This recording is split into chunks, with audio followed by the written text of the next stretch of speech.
If you like what I do, consider joining my channel or donating to my coffee. Links in the description.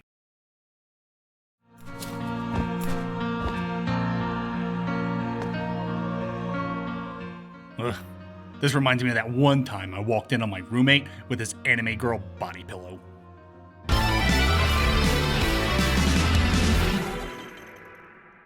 Hey everyone, welcome back to another episode of Metroidvania Revisited, where I replay Metroidvanias that have received a DLC or significant updates and reevaluate them to see if they place higher on my tier list.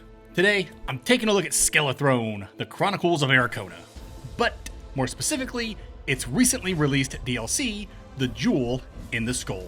If you're not familiar with Skelethrone, it's a dark fantasy Soulsvania where you play as a resurrected skeleton trying to discover his purpose. That's actually a terrible way to set up the game, but sometimes I must be vague to avoid spoilers. I played through Skelethrone at launch and enjoyed it immensely. I like its combat, its Souls-like leveling and character build system, and the game's presentation and creativity are phenomenal, especially considering that a single developer made all this. Skelethrone's world is absolutely fascinating and a blast to explore.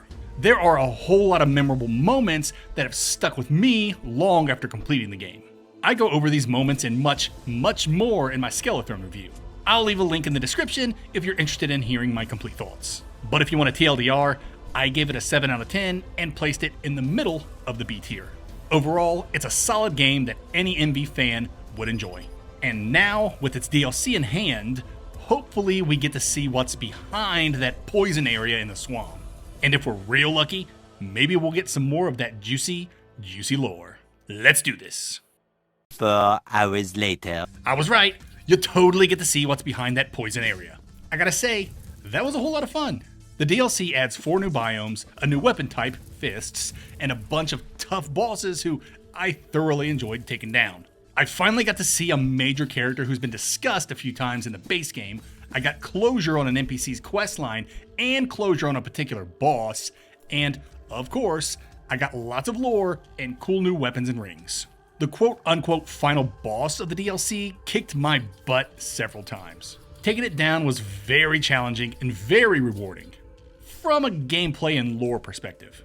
The actual reward for completing the DLC is pretty lackluster, and completing the DLC doesn't affect the game's endings. So, even though I had a blast fighting my way through the 4 new biomes, I couldn't help but wish all that effort meant something more for the game's grand finale. Overall, The Jewel in the Skull is an excellent addition to an already excellent Soulsvania. I recommend Skelethrone and its DLC to Metroidvania enthusiasts, and highly recommend it to Soulsvania enthusiasts who enjoy the likes of Sultan Sanctuary, The Last Faith, Vigil the Longest Night, and Death's Gambit Afterlife. With the addition of the DLC, I think Skelethrone deserves a little bump up in the B tier.